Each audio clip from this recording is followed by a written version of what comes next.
Welcome to Daily Buzz. Consider becoming a member for exclusive perks. From prison to power. The story of Gayton McKenzie and Kenny Kunene.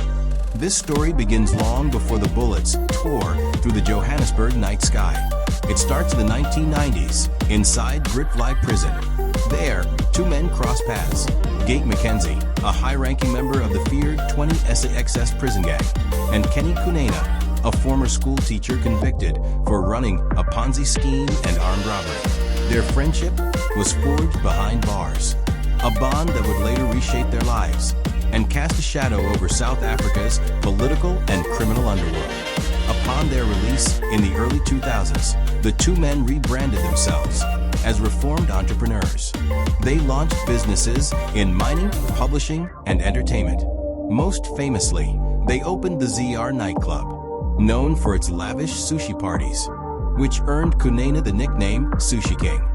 Their transformation from convicts to millionaires became central to their public image. Men who escaped a life of crime and now preach second chances. In 2013, they co-founded the Patriotic Alliance, or PA, a political party that claimed to stand for the poor and be tough on crime. Critics were quick to point out the irony of two ex-cons taking a hard stance on crime. But in communities plagued by gangs, their street credibility gave them authenticity. Despite their public rebrand, whispers of illicit funding never went away. In January 2024, the Mail and Guardian leaked an explosive recording. In it, Caldine, a PA regional treasurer, alleged the party was being funded by gangsters and drug money. The recording named Chanel Stevens, daughter of known gang kingpin Red Stevens, claiming she funneled dirty money into the PA's coffers. Caldine further accused the party leadership of diverting public funds and failing to pay back financiers, people like Prim, a convicted gangster from El Dorado Park. Gayton McKenzie dismissed the recording, calling it political sabotage. But the story wouldn't die. Many believed the line between organized crime and politics in South Africa was becoming dangerously blurred. People began asking, why did Gayton invite Staggy, a known gangster, to join the PA? Then came another twist. Malcolm X, a flashy Johannesburg businessman known for handing out cash on the streets. In 2023, Malcolm X was arrested alongside 3 police officers for extortion and bribery. The allegations?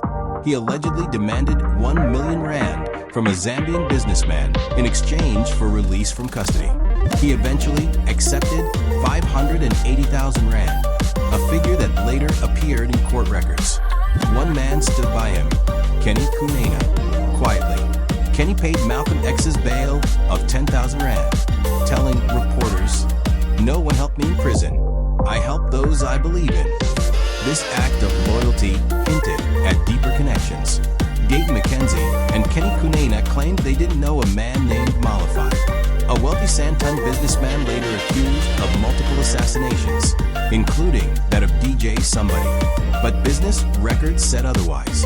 In 2013, Malcolm X, McKenzie, and Kunene were all involved in data trading, and Malcolm X was already a known associate of Malafai.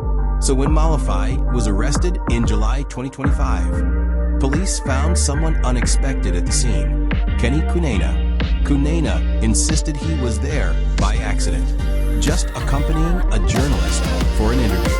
But the optics were damning. A former convict turned politician, caught at the home of a man accused of murder. And so, the story of two men who rose from the shadows of prison walls continues to raise questions about power, loyalty, and the thin line between politics and crime in South Africa. On November 2022, South Africa was rocked by the execution-style killing of DJ Somebody, ambushed in a hail of bullets in Woodmead, Johannesburg. The attack also claimed the lives of 2 of his bodyguards. For months, the case stagnated, until ballistics evidence cracked it open.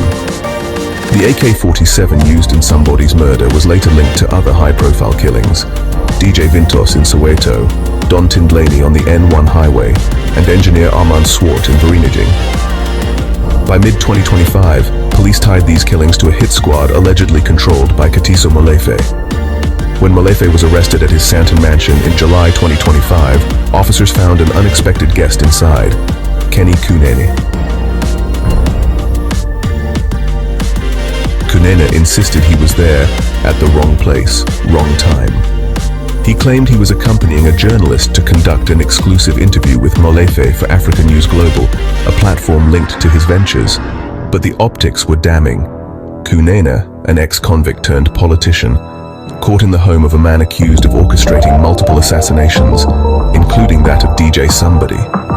Worse still, Malcolm X later admitted he had personally called the Hawks' boss, Godfrey Lebeya, on behalf of Katiso Molefe during the arrest. General, there are people here who claim they are Hawks officials and they were sent here by you. Then he said, wait, today, I said, yes, today. Then he said, look, allow me to verify this. Then I don't know who he called. But after having spoken to someone or some people, he called back and said, please send me the address of the place. I did. I directed him. Then he said, okay, this needs to be verified because I didn't send anybody. The admission deepened suspicions. How intertwined were these men? And why did their paths continually cross at the epicenter of South Africa's most violent underworld crimes? The saga of Kenny Kunene, Gayton McKenzie, Malcolm X, and Katiso Molefe paints a picture of blurred lines between reform and relapse, politics and crime, loyalty and corruption.